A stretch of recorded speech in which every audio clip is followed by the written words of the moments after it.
Capítulo 1. O silêncio da casa vazia. Na roça, o silêncio também grita. Acordo antes do sol nascer. Sempre acordo antes. Não porque preciso, mas porque o corpo já esqueceu o que é descanso. A cama king size parece maior a cada dia que passa. Fria, vazia. Do meu lado, apenas o travesseiro dela, que mantenho ali sem saber bem porquê. Às vezes, de madrugada, acordo e estico a mão. Encontro apenas o algodão frio. Meu nome é Rodrigo Almeida Sampaio. Tenho 42 anos, uma fazenda de gado no interior de Goiás e uma casa grande que parece me engolir inteiro. Sou viúvo há 3 anos, pai de 2 meninas pequenas e solitário, profundamente solitário. Me levanto, piso no chão de tábua corrida que estala sob meu peso. A casa tem mais de 60 anos. Foi do meu avô, depois do meu pai, agora é minha. Cada cômodo guarda um som próprio. O ranger da escada, o gemido da porta do quarto, o assovio do vento nas frestas da janela. À noite, quando as meninas dormem, esses sons se tornam companhia. Ruim, mas companhia. Vou até a cozinha descalço. O piso de cimento queimado está gelado. Ligo o fogo. Coloco a chaleira. O café é do dia anterior, só reaqueço. Não tenho paciência para fazer fresco todo dia. Bebo na caneca dela, a azul com flores brancas que ela ganhou da mãe. Está lascada na borda, mas não consigo usar outra. Sento na cadeira de sempre, de frente para a janela que dá para o curral. Ainda está escuro lá fora. Apenas a silhueta das árvores, o contorno da cerca, o vulto do galpão ao longe. Bebo devagar, sentindo o líquido quente descer e não aquecer nada por dentro. Café requentado tem gosto de rotina. Gosto de vazio. Na geladeira, um bilhete velho grudado com imã. Não esquece de comprar açúcar. Te amo. A letra dela. 3 anos e ainda não tirei. Já comprei açúcar umas 200 vezes desde então, mas o bilhete continua ali, amarelado, se desfazendo nas bordas. As meninas dormem no quarto delas, no andar de cima. Beatriz tem 7 anos, Júlia tem 5. Dormem agarradas uma na outra desde que a mãe se foi. Às vezes, de madrugada, escuto Júlia chorando baixinho. Subo, sento na cama delas, fico ali parado sem saber o que dizer. Ela se acalma quando sente minha mão nas costas dela. Beatriz acorda e me olha com aqueles olhos que parecem perguntar coisas que eu não sei responder. Elas ficam com minha mãe durante a semana na cidade, vêm nos fins de semana. Prefiro assim, não porque não quero elas aqui, mas porque esta casa está cheia de fantasmas e criança não merece crescer rodeada de tristeza. Minha mãe cuida bem delas, dá o que eu não consigo dar, alegria, conversa, presença de verdade. Quando estou sozinho, a casa fica como está agora, silenciosa, pesada, escura mesmo quando o sol já nasceu. Às vezes passo dias sem falar com ninguém além do Zé Carlos, meu capataz, e mesmo assim são apenas comandos.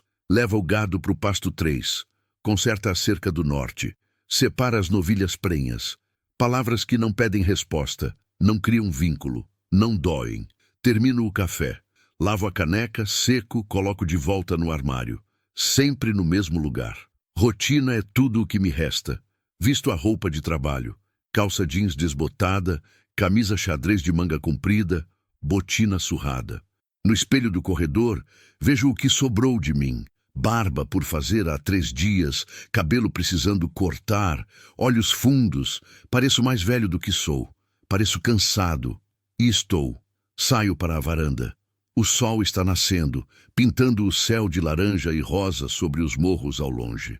O ar ainda está fresco, mas já dá para sentir que o dia vai esquentar. Cheiro de mato molhado, terra úmida, esterco, cheiro de fazenda, cheiro de casa. Olho para o lado, onde ficava a cadeira de balanço dela, vazia. A tinta está descascando, a madeira rachando. Deveria consertar, mas não consigo encostar nela. Caminho até a caminhonete. Uma S10 branca 2015, com a caçamba cheia de ferramentas, cordas, sacos de ração. Ligo o motor. Ele tosse, resmunga, depois pega. Preciso ir até a cidade hoje, buscar remédio para carrapato, uma peça para o gerador que queimou e talvez, se der tempo, passar no mercado. A despensa está quase vazia. Tenho comido qualquer coisa: arroz com ovo, macarrão sem molho, pão com manteiga. Antes de sair, olho mais uma vez para casa. Ela me olha de volta, com suas janelas fechadas e sua varanda vazia. Parece me perguntar quando vou voltar a viver de verdade. Não tenho resposta. Engato a marcha e sigo pela estrada de chão que corta a fazenda. A poeira sobe atrás de mim, vermelha e densa. O sol já está mais alto, queimando. Passo pelo pasto onde o gado descansa à sombra das árvores, pela porteira que range, pela curva onde a estrada desce e some entre os morros. A estrada vicinal até a cidade tem 12 quilômetros. Buraco, pedra, lombada. Conheço cada curva de cor. Já fiz esse caminho 1000 vezes, sempre sozinho, sempre em silêncio. Ligo o rádio, música sertaneja. Desligo, silêncio é melhor. Sigo dirigindo, olhando a estrada vazia à frente, os pastos secos dos lados, o céu limpo acima. Tudo parece igual, dia após dia. Nada muda, nada melhora, apenas continua. Não sei que hoje nada será como antes. Não sei que a vida, quando quer, vira de uma hora para outra. Não sei que a dor de outra pessoa vai cruzar meu caminho e me fazer lembrar do que é sentir. Ainda não sei de nada disso. Apenas dirijo, como sempre dirijo, rumo à cidade, rumo ao nada, rumo ao vazio que virou minha rotina. Continue e alongue o próximo 11:49. Capítulo 2. A mulher na estrada. Eu deveria ter ido direto para a cidade. Deveria ter pegado a estrada principal, a mais movimentada, aquela que todo mundo usa. Mas não fui. Nunca vou. Prefiro o caminho mais longo. A vicinal que corta pelo meio do nada, onde posso dirigir quilômetros sem ver ninguém, onde o silêncio é tão grande que até o barulho do motor parece invasão. A estrada estava pior que o normal. Choveu forte 2 dias atrás, e a terra vermelha virou barro em alguns trechos, seca e rachada em outros. A caminhonete balançava nas lombadas, os pneus cantando nas pedras soltas. Eu ia devagar, sem pressa. Nunca tenho pressa. Para quê? Para chegar aonde? Para fazer o quê? Eram quase 8 da manhã quando vi. No começo pensei que fosse um animal. Um cachorro, talvez. Ou um saco de lixo que alguém jogou na beira da estrada. Mas tinha algo de errado na forma. Algo que não se encaixava na paisagem de capim seco e cerca de arame farpado. Diminuí ainda mais a velocidade, estreitando os olhos contra o sol que já queimava forte. A poeira grudava no para-brisa sujo.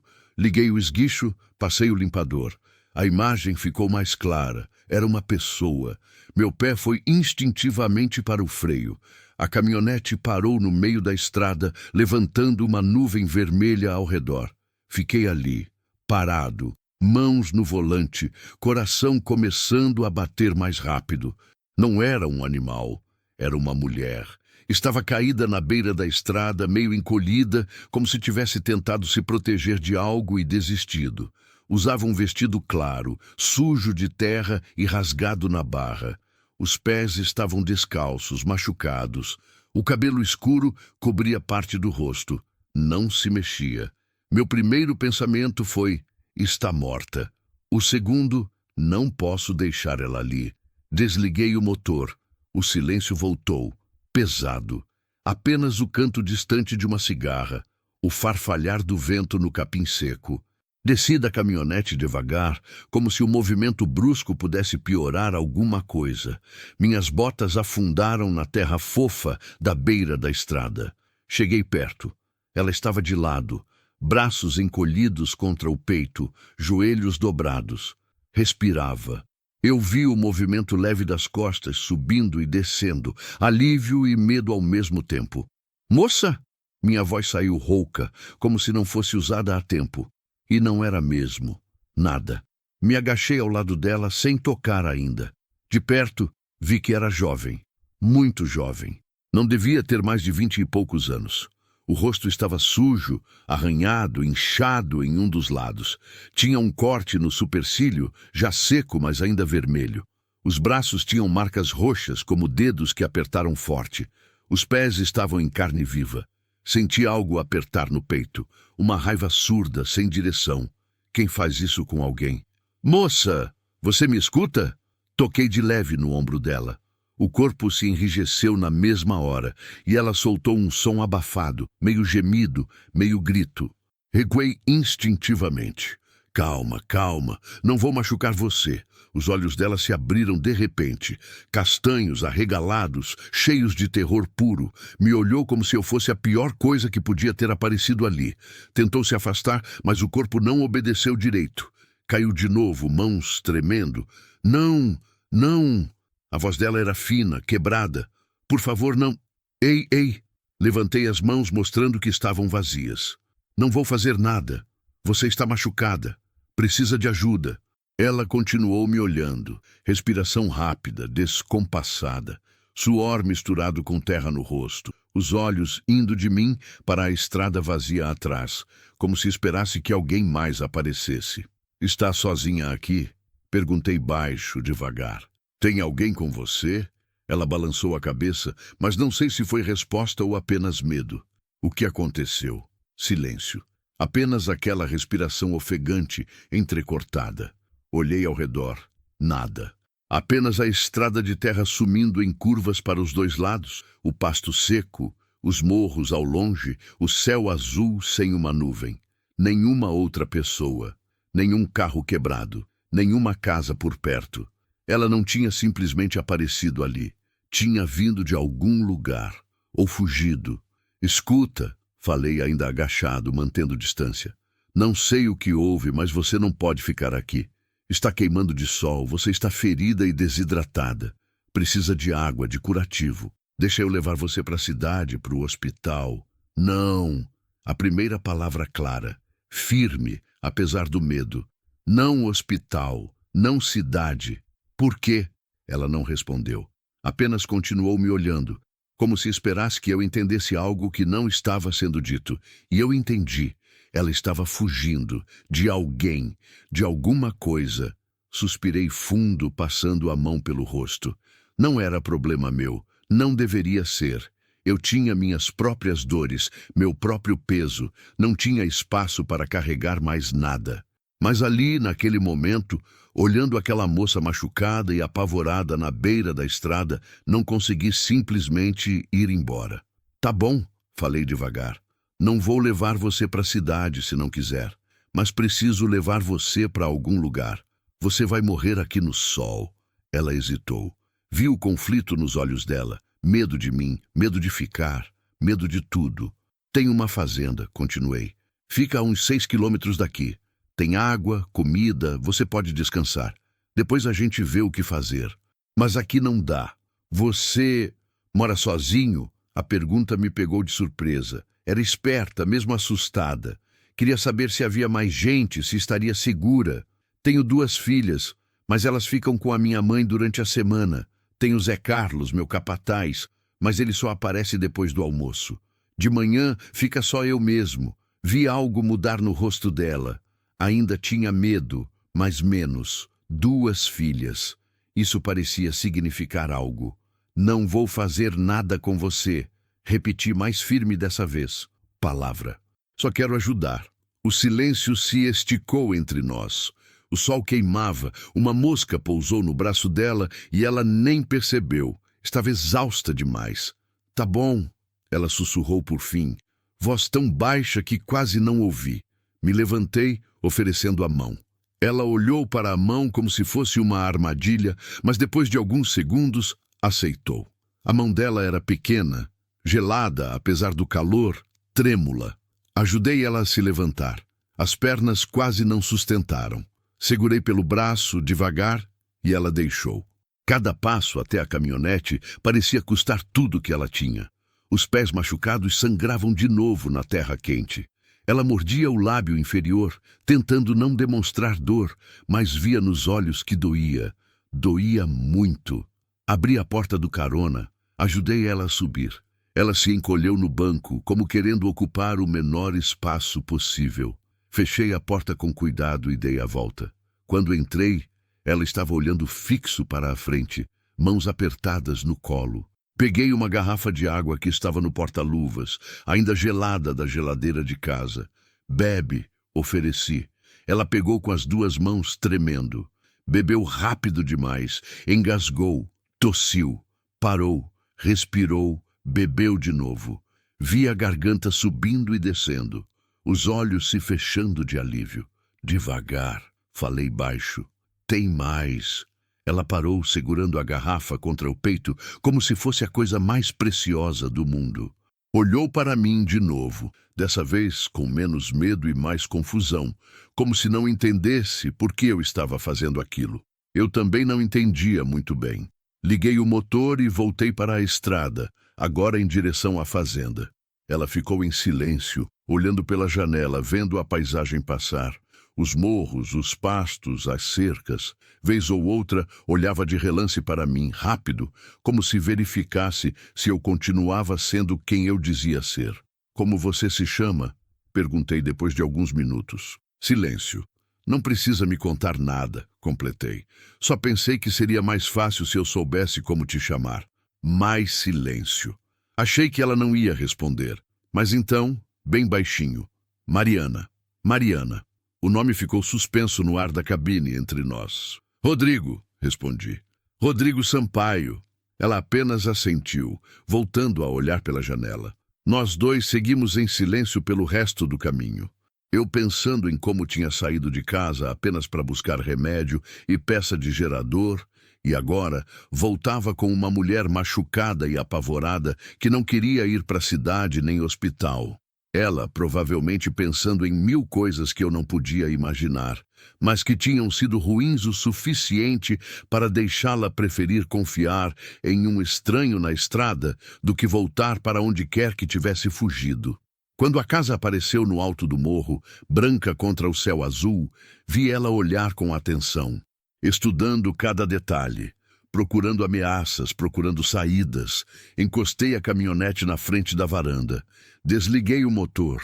O silêncio voltou, agora diferente, mais pesado, cheio de decisões que nenhum de nós tinha planejado tomar. Chegamos, falei, sem saber bem o que mais dizer. Ela olhou para a casa, depois para mim, depois de novo para a casa. Você vai ficar bem? Tentei, sabendo que eram apenas palavras. Eu prometo. Ela não respondeu. Mas quando desci e abri a porta para ela, aceitou minha ajuda para descer, e quando caminhamos juntos até a varanda, ela não olhou para trás. Nem eu. Continue e alongue o próximo 11:54, capítulo 3, primeiro vínculo. A casa estava como deixei, silenciosa, fresca por dentro, cheirando a madeira velha e café requentado. Abri a porta da frente e deixei ela entrar primeiro. Mariana parou no batente, hesitante, como se cruzar aquela linha fosse tomar uma decisão sem volta. Pode entrar, falei, me afastando para dar espaço. A sala é logo ali. Ela deu um passo, depois outro. Entrou devagar, olhando tudo como quem mapeia território desconhecido. As paredes de taipa branca, o chão de tábua corrida, os móveis antigos de madeira escura, as fotos na parede, minha avó, meus pais, meu casamento.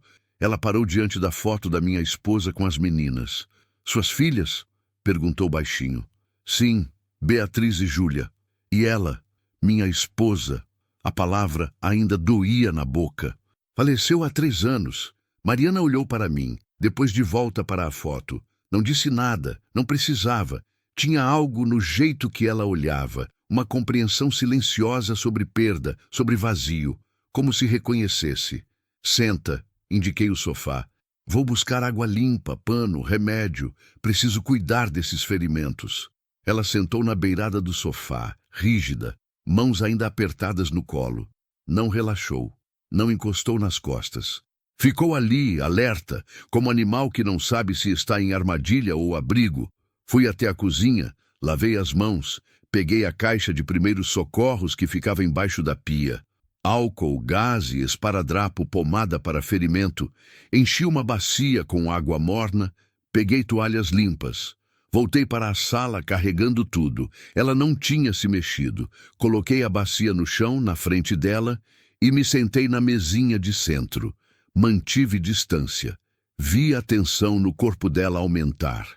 Vou limpar os ferimentos, avisei. Principalmente dos pés. Estão muito machucados. Pode doer um pouco. Tudo bem? Ela assentiu, mas o corpo inteiro gritava que não estava tudo bem. Se quiser fazer você mesma, eu entendo, ofereci. Posso deixar tudo aqui e ir para a cozinha. Ela olhou para as próprias mãos, trêmulas, sujas de terra e sangue seco. Olhou para a bacia de água limpa, depois para mim. Você pode fazer. A voz saiu baixa, insegura, mas devagar.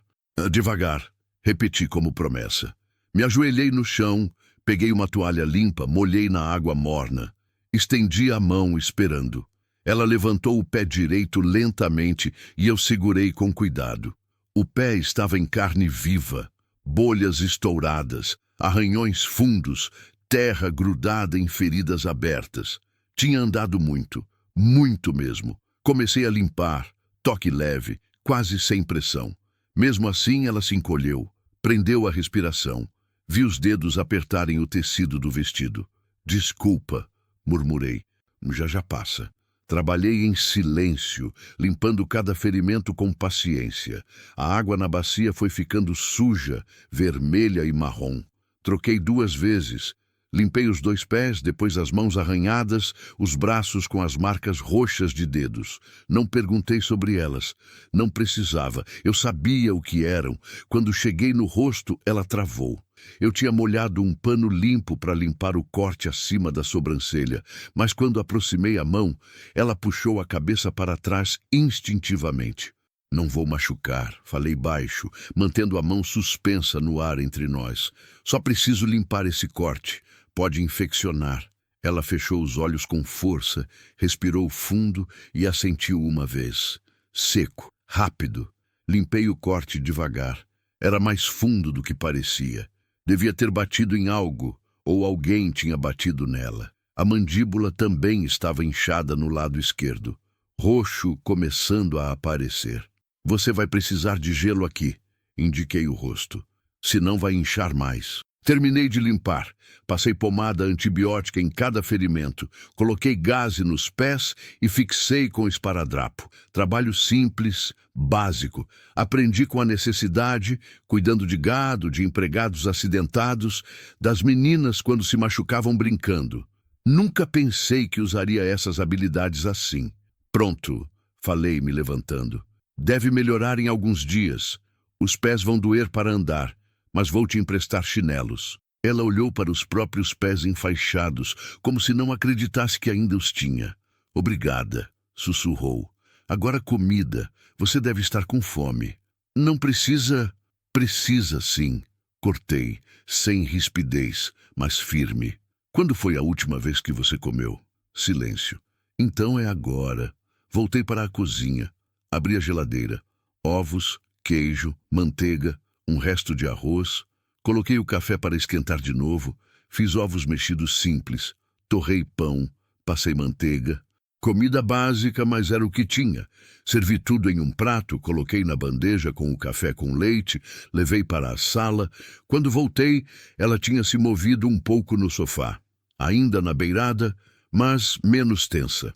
Olhava pela janela para o pasto lá fora, onde o gado pastava sob o sol. Come! Coloquei a bandeja no colo dela. Não é grande coisa, mas enche o estômago. Ela olhou para o prato como se fosse ouro. Pegou o garfo com mão trêmula. Levou um pedaço de ovo à boca. Mastigou devagar. Fechou os olhos. Vi a primeira lágrima descer pelo rosto dela. Depois outra. Ela não fez barulho. Apenas chorou em silêncio enquanto comia, como se comida quente e servida com cuidado fosse algo que seu corpo não lembrava mais como receber. Não falei nada. Apenas sentei na poltrona do outro lado, olhando pela janela também, dando a ela a privacidade que dá para dar quando 2 pessoas estão no mesmo cômodo e uma delas está se quebrando. Ela comeu tudo, até as migalhas de pão. Bebeu o café com leite até o fim. Quando terminou, limpou o rosto com as costas da mão. Respirou fundo e olhou para mim. Por que está fazendo isso? A pergunta era simples, mas carregada. Desconfiança ainda, e cansaço de confiar errado tantas vezes. Porque alguém precisava, respondi honesto. E porque eu estava lá. Você não me conhece. Não, pode ser perigoso me ajudar. Pode, concordei. Mas deixar você na estrada com certeza era. Ela estudou meu rosto por um longo momento. Procurando mentira, procurando segunda intenção, procurando o preço que viria depois. Eu não tenho como pagar, não estou cobrando. Todo mundo cobra, ela disse amargo na voz. Sempre cobram. Eu não sou todo mundo. O silêncio voltou, mas agora era diferente. Menos assustado, mais cansado. Ela me olhou de um jeito que doeu, porque vi naquele olhar anos de desistência, de aprender que bondade não existe, que ajuda tem preço, que confiar é caminho certo para se machucar de novo. Você pode descansar, falei, quebrando o silêncio. Tem um quarto de hóspedes ali. Apontei para o corredor. Cama limpa, porta que tranca por dentro. Você fica lá o tempo que precisar. E depois? Depois a gente vê. Um passo de cada vez. Ela assentiu devagar, exausta demais para discutir. Se levantou com dificuldade, testando os pés enfaixados. Fez careta de dor, mas não reclamou. Peguei os chinelos velhos da minha esposa que ainda estavam no armário do corredor. Velhos, gastos, mas serviam. Toma, vai ajudar. Ela calçou, agradeceu baixinho. Caminhamos até o quarto de hóspedes. Abri a porta. Quarto simples.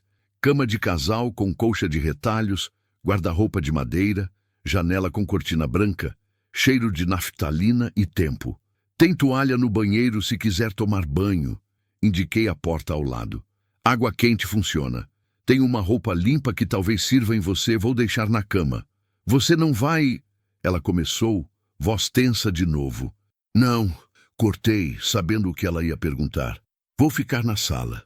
Depois vou para o pasto. Você fica à vontade. A porta tranca por dentro, vê? Mostrei a chave na fechadura. Ninguém entra se você não quiser. Ela olhou para a chave como se fosse arma de defesa. Descansa, falei. Está segura aqui. Saí e fechei a porta. Ouvi a chave girar imediatamente. Ouvi os passos dela se afastando. Ouvi o ranger da cama quando ela se deitou. Fiquei ali parado no corredor por um momento, olhando a porta fechada, me perguntando o que diabos eu tinha acabado de fazer. Trazer para casa uma mulher que não conheço, fugindo de alguma coisa ou alguém, machucada e aterrorizada. As meninas vinham no fim de semana, minha mãe ia fazer perguntas, Zé Carlos ia comentar, a cidade pequena ia falar, mas nada disso importava agora. Porque do outro lado daquela porta tinha uma pessoa que precisava de ajuda. E eu tinha aprendido, do jeito mais doloroso possível, que a vida é curta demais para ignorar quem está sangrando na nossa frente. Voltei para a sala, peguei meu celular. Pensei em ligar para minha mãe, avisar que teria uma hóspede. Mas como explicar? Achei uma moça machucada na estrada e trouxe para casa. Soava absurdo até para mim.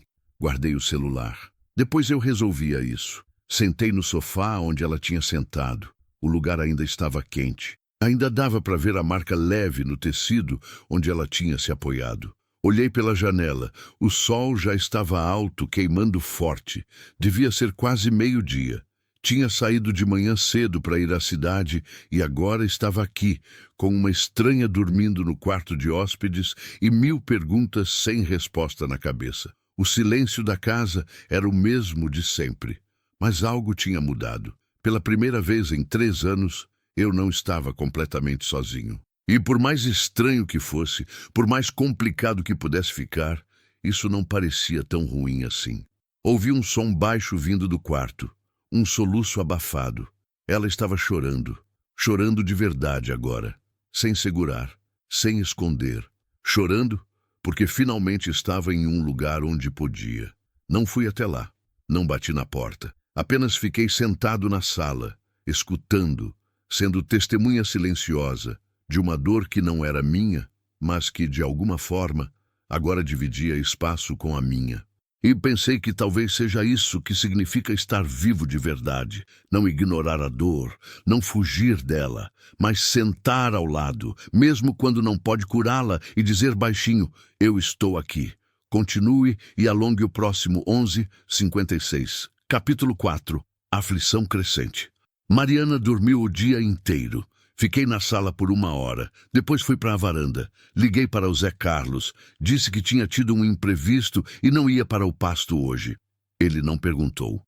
Zé Carlos era desses homens do campo que entendem que cada um tem suas razões e não cabe fuçar. Preparei almoço simples. Arroz, feijão, bife e deixei guardado na geladeira.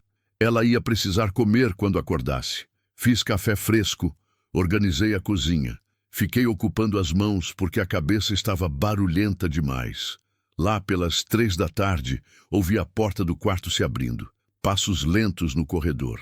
Ela apareceu na entrada da sala, cabelo molhado, vestindo a camiseta velha e a calça de moletom que deixei na cama. Roupas grandes demais que engoliam o corpo miúdo dela. Parecia ainda mais jovem assim.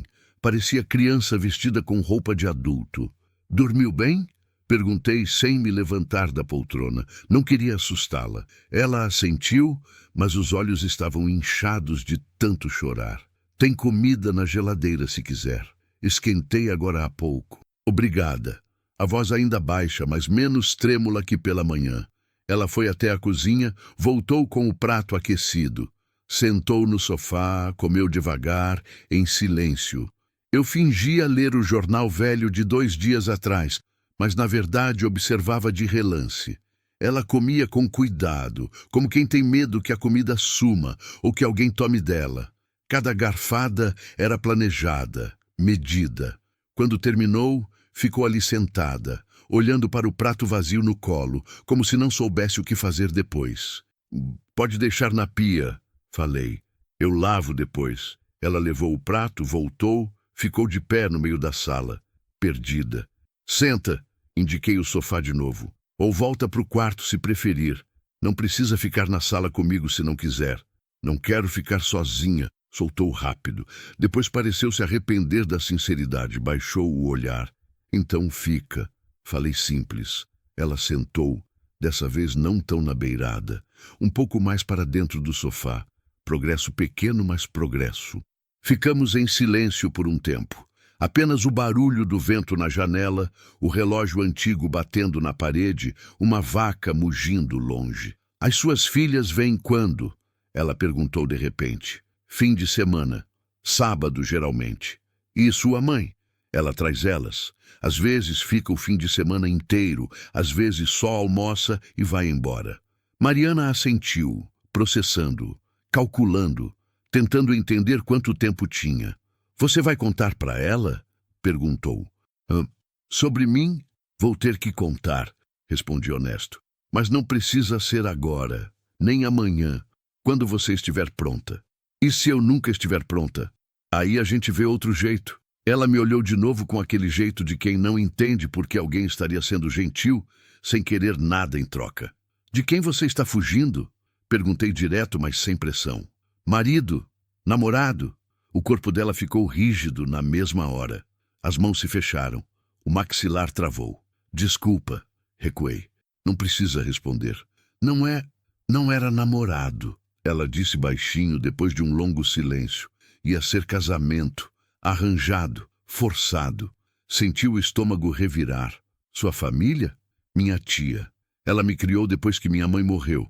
Eu tinha 7 anos. A voz era monótona agora, como se contasse história de outra pessoa.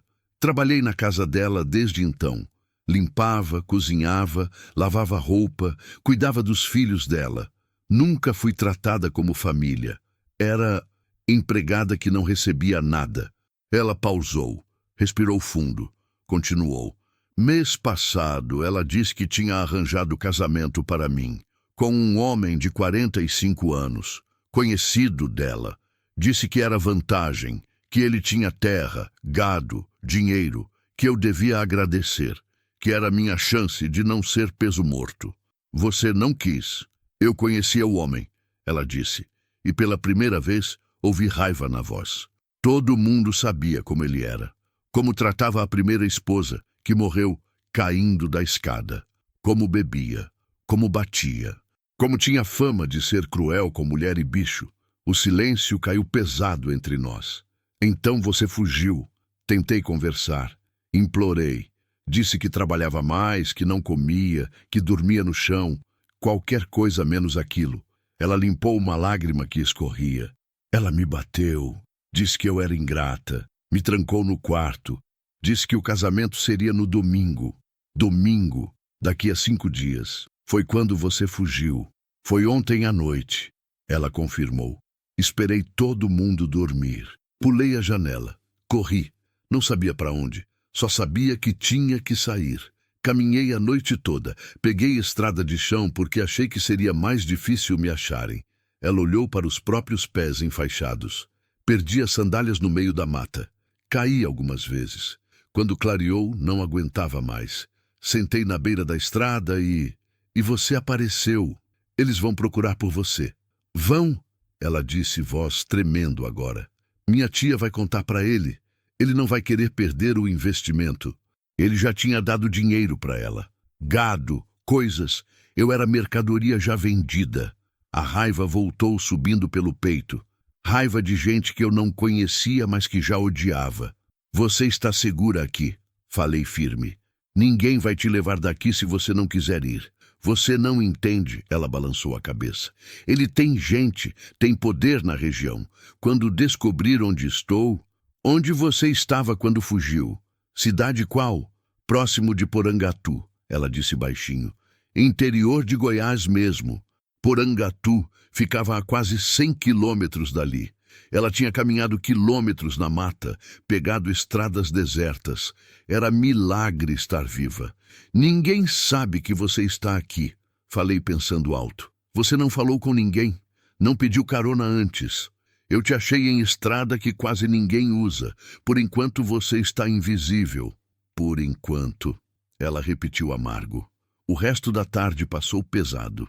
Tentei fazer Mariana relaxar, conversando sobre coisas simples, mostrando a casa, explicando a rotina da fazenda. Ela escutava, mas estava sempre alerta, sempre olhando pela janela, sempre tensa ao menor barulho. Quando o sol começou a descer, preparei jantar. Comemos juntos na cozinha, em silêncio. Ela ajudou a lavar a louça, mesmo eu dizendo que não precisava. Acho que precisava se sentir útil. Precisava sentir que não era peso. Foi quando escutamos o barulho de motor na estrada. Mariana congelou, prato ainda na mão. O medo voltou instantâneo para o rosto dela, todo o relaxamento do dia evaporando em segundos. Fica calma, falei rápido. Pode ser o Zé Carlos ou algum vizinho. E se não for, a voz dela saiu fina, pânico puro. Vai pro quarto, tranca a porta, não faz barulho. Ela saiu correndo, descalça, o mais silenciosa possível. Ouvi a porta do quarto se fechando, a chave girando. Fui até a janela da sala. Um carro estava subindo o caminho de terra que levava até a casa. Caminhonete preta, vidros escuros, não reconheci. O estômago apertou. A caminhonete parou na frente da casa. 2 portas se abriram. 2 homens desceram. Um mais velho, barrigudo, chapéu de couro. Outro mais novo, magro, jeito de quem procura confusão. O mais velho olhou para a casa, depois para os lados, depois de novo para a casa. Subiu os degraus da varanda com calma, mas tinha algo de errado na calma dele. Era calma perigosa. Abri a porta antes que batessem. Melhor enfrentar na varanda que deixar entrar. Boa noite.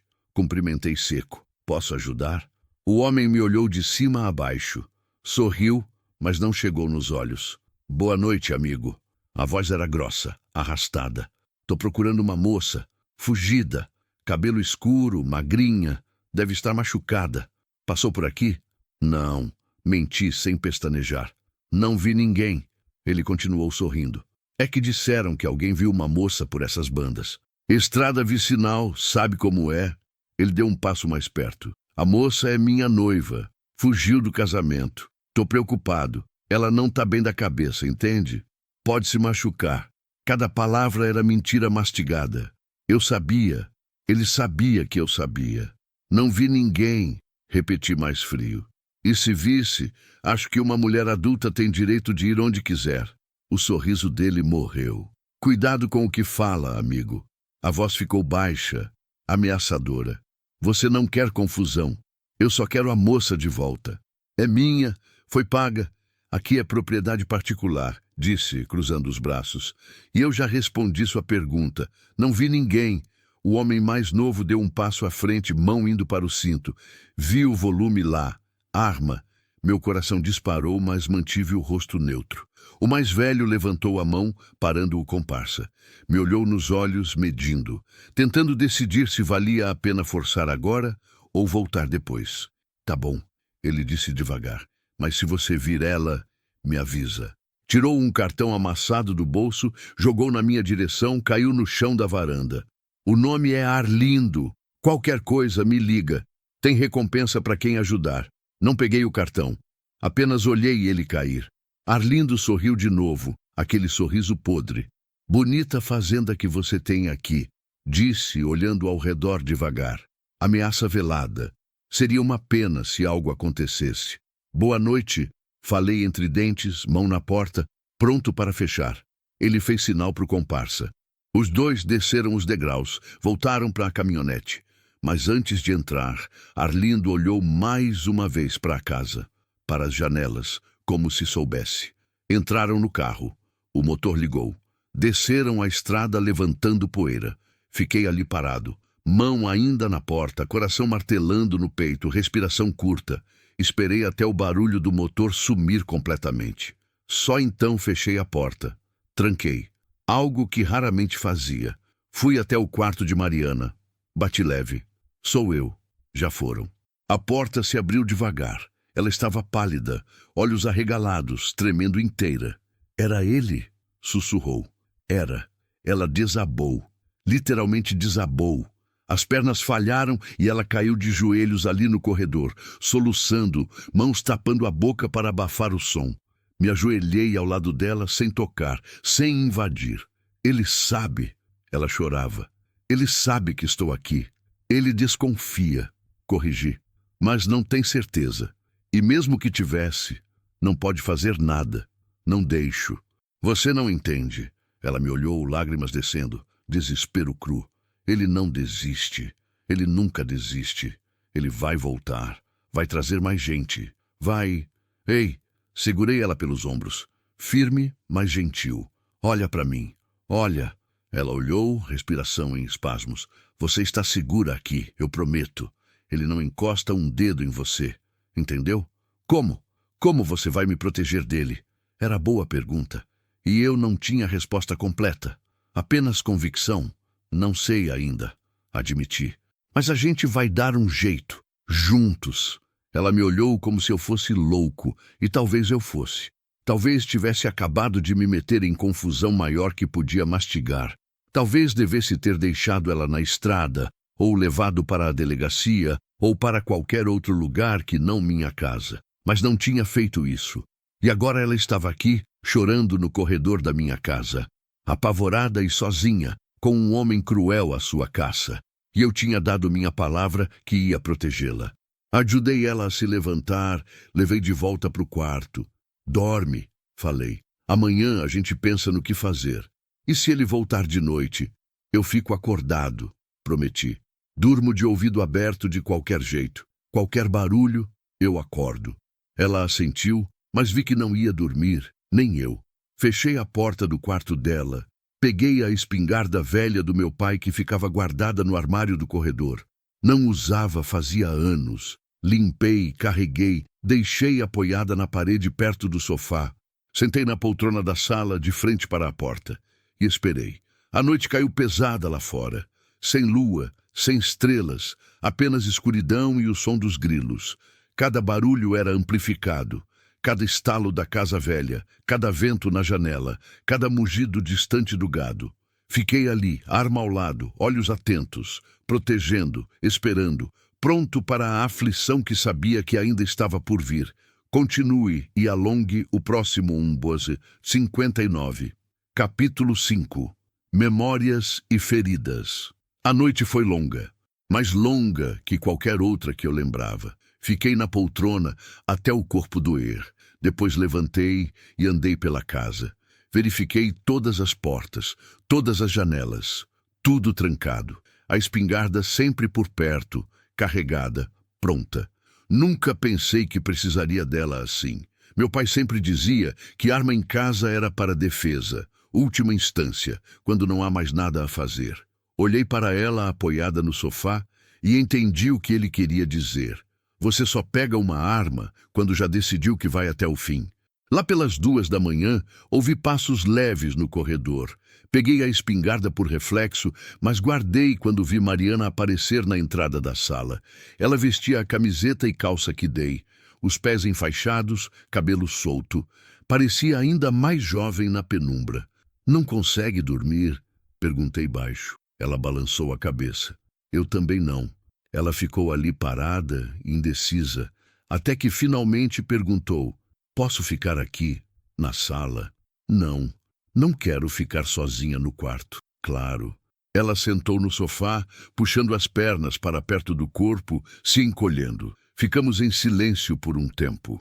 Apenas o relógio batendo na parede, um cachorro latindo longe, o vento gemendo nas frestas da casa velha. "Você realmente acha que ele vai voltar?" Ela perguntou, voz pequena na escuridão. "Acho", respondi honesto. Não adiantava mentir, mas não hoje.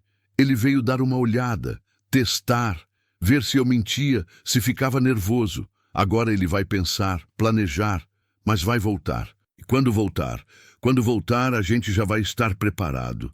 Ela me olhou com aqueles olhos cansados, velhos demais para a idade. "Por que você está fazendo isso?" Perguntou de novo, mas dessa vez diferente. Não era desconfiança. Era curiosidade genuína, necessidade de entender. Por que arriscar assim, por uma desconhecida? Fiquei calado por um momento procurando as palavras certas, mas não tinha palavras certas, apenas verdade. "Porque eu sei o que é perder alguém", comecei devagar. "Minha esposa, ela morreu faz 3 anos. Câncer, agressivo. Do diagnóstico até o fim foram apenas 8 meses. Vi Mariana se inclinar um pouco para frente, ouvindo. Eu tinha acabado de colher a safra de soja. Continuei olhando para o nada. Foi um ano bom. Preço alto, plantação rendeu bem. Estava planejando reformar a casa, comprar trator novo, fazer aquela viagem que ela sempre quis para Minas Gerais, conhecer as cidades históricas. Ela adorava história, sabe? Lia tudo sobre Ouro Preto, Tiradentes, essas coisas.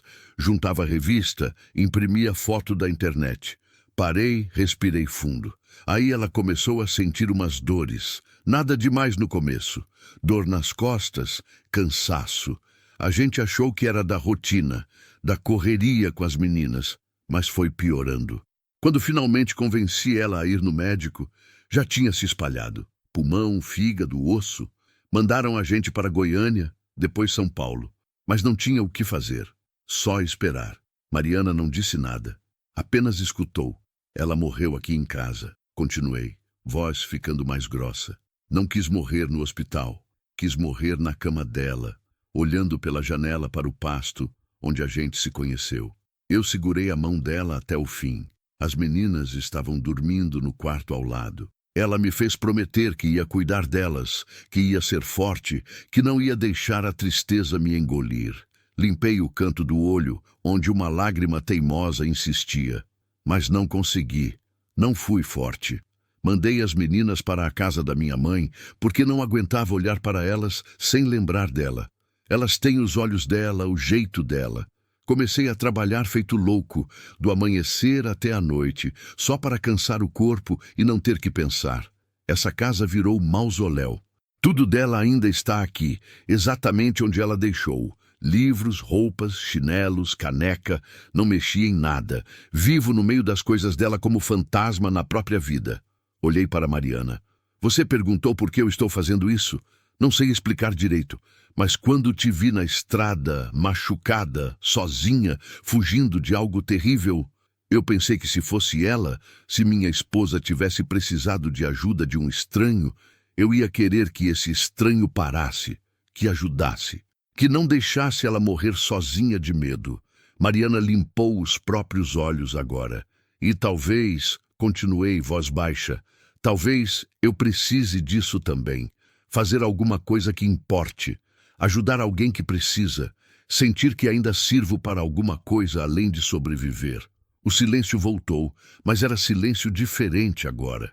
Não era desconfortável. Era aquele silêncio de quando duas pessoas se entendem sem precisar de mais palavras. Sinto muito, ela disse por fim, pela sua esposa, pelas suas filhas, por tudo. Eu também sinto, respondi, pelo que fizeram com você, pelo que você passou. Ninguém merece ser tratado como mercadoria. Minha vida inteira foi assim, ela disse, voz cansada. Desde que minha mãe morreu, meu pai nunca quis saber de mim. Me deixou com a irmã da minha mãe, sumiu. Minha tia me pegou, mas não porque queria me amar. Queria mão de obra grátis. Eu tinha 7 anos quando fui morar lá. Ela tinha 3 filhos pequenos e estava grávida de mais um. Disse que eu ia ajudar em troca de casa e comida. Ela puxou os joelhos mais perto, apoiou o queixo neles. No começo achei que era temporário, que meu pai ia voltar me buscar. Ficava olhando pela janela toda a tarde, esperando. Mas ele nunca veio. Aí parei de esperar. Comecei a acordar às 5 da manhã para fazer café, preparar lanche das crianças, arrumar a casa antes de ir para a escola. Voltava da escola e tinha que fazer almoço, lavar roupa, cuidar dos pequenos. À noite, depois que todo mundo dormia, fazia a lição.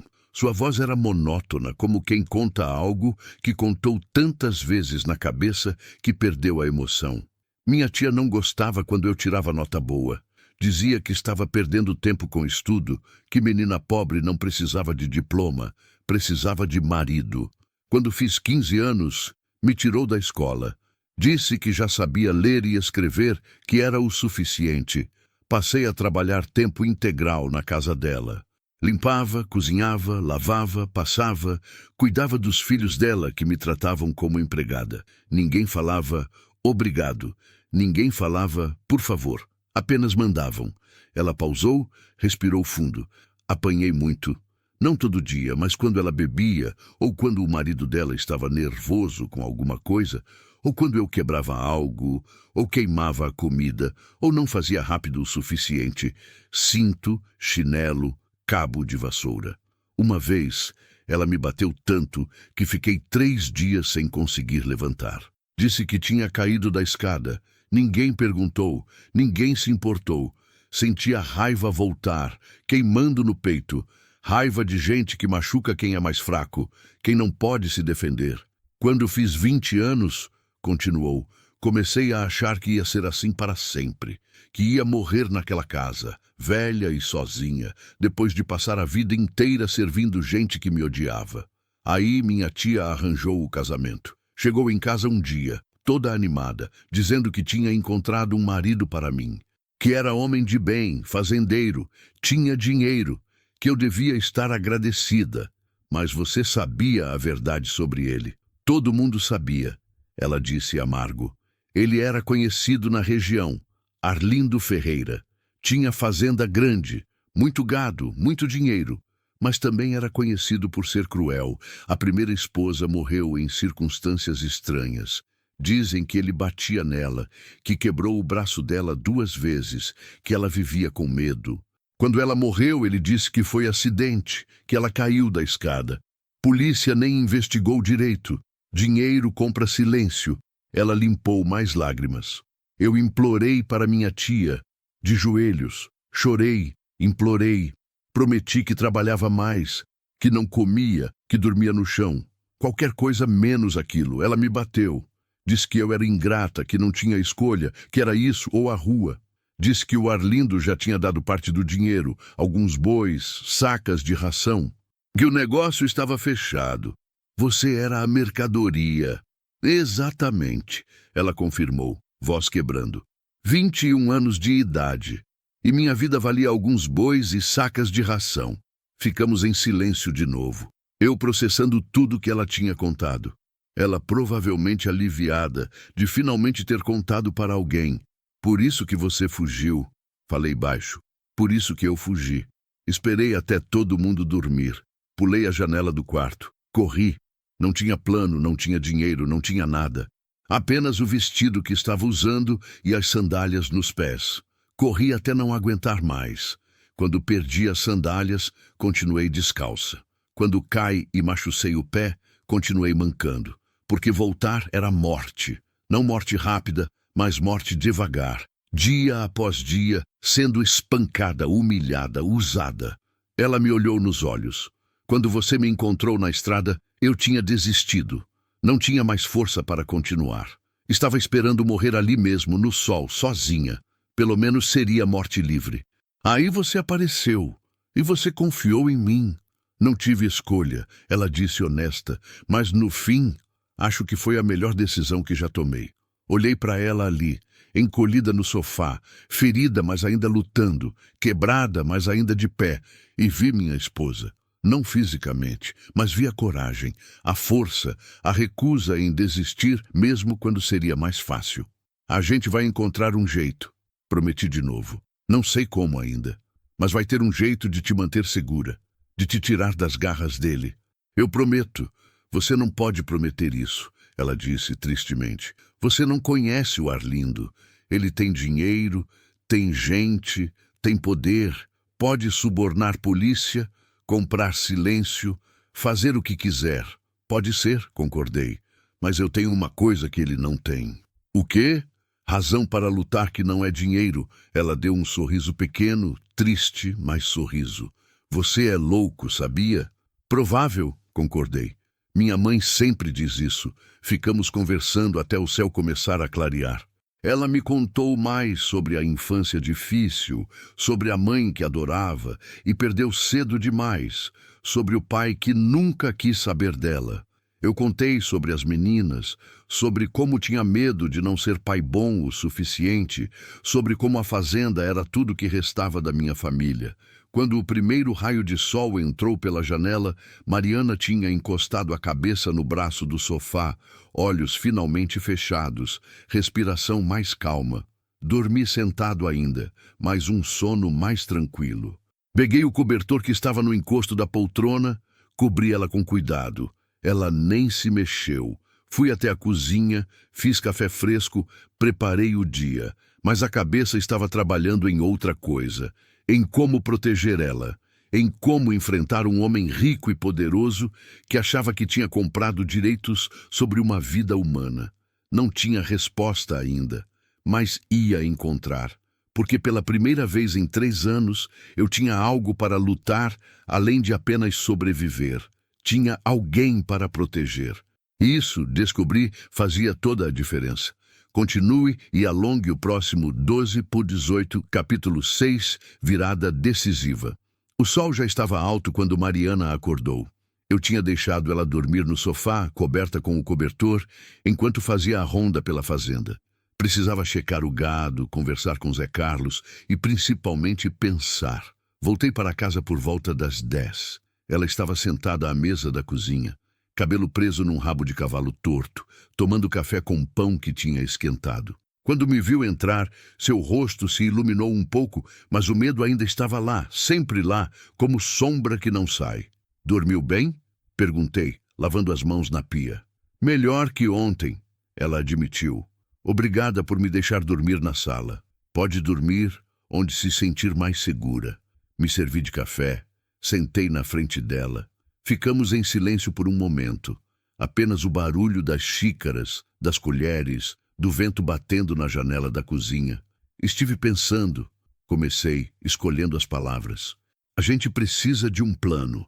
Algo mais concreto que apenas esperar ele voltar. Ela assentiu, mas vi o medo aumentar nos olhos. Pensei em algumas opções, continuei.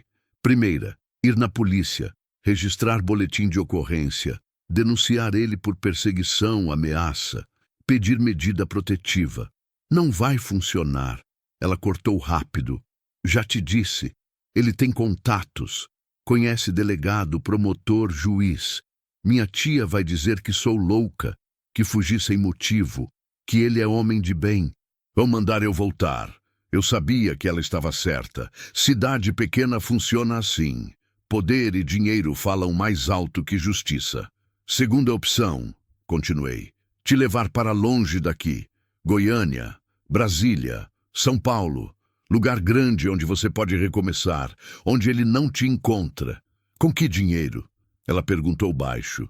Não tenho documento, não tenho nada. E se ele me procurar, vai achar. Ele tem gente em todo lugar. Conhece fazendeiro, caminhoneiro, gente que viaja. Vai espalhar minha foto, oferecer recompensa. Alguém vai me ver, vai ligar para ele. Também tinha pensado nisso.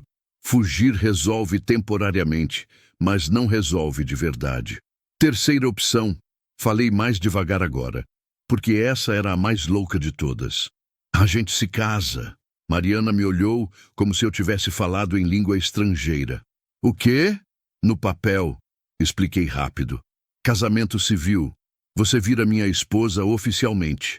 Ele não pode mais reclamar direitos sobre você porque você está casada com outro. Legalmente, você está protegida. Isso é... Ela começou parando, sem palavras. Você está falando sério? Estou. Por que você faria isso? Casar comigo de mentira só para me proteger? Você nem me conhece. Não seria de mentira no cartório, corrigi. Seria real, com papel passado, reconhecido. Mas seria apenas para proteção. Você continuaria no quarto de hóspedes. Nada muda entre a gente. Você teria seu espaço, sua vida. Apenas teria meu sobrenome e minha proteção. Ela balançou a cabeça, incrédula. E as suas filhas? Sua mãe? O que vão pensar? Vão estranhar, admiti. Vão fazer perguntas. Mas vão entender. Minha mãe é mulher sábia.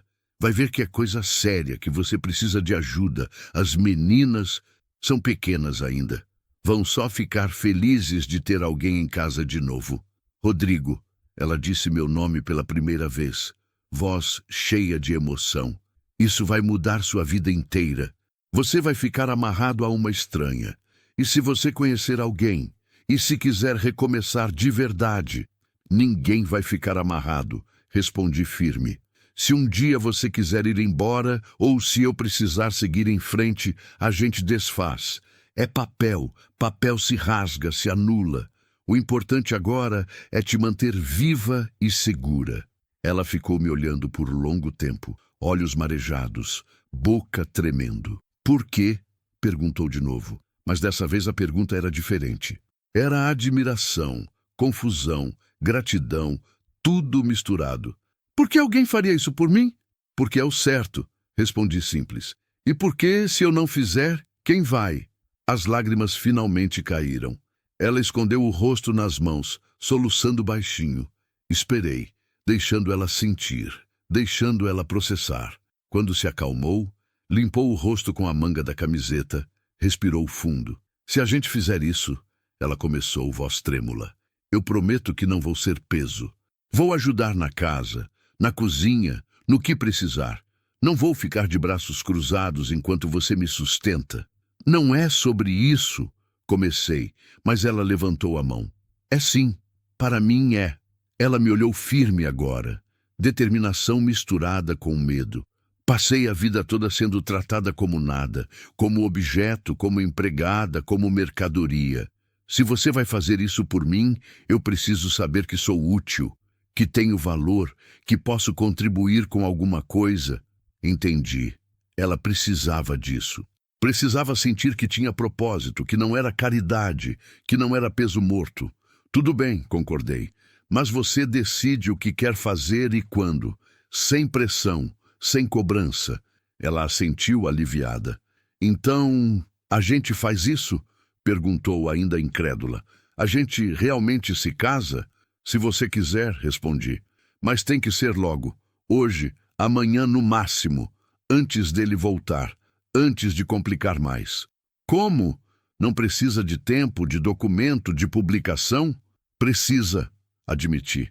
Mas conheço o tabelião da cidade.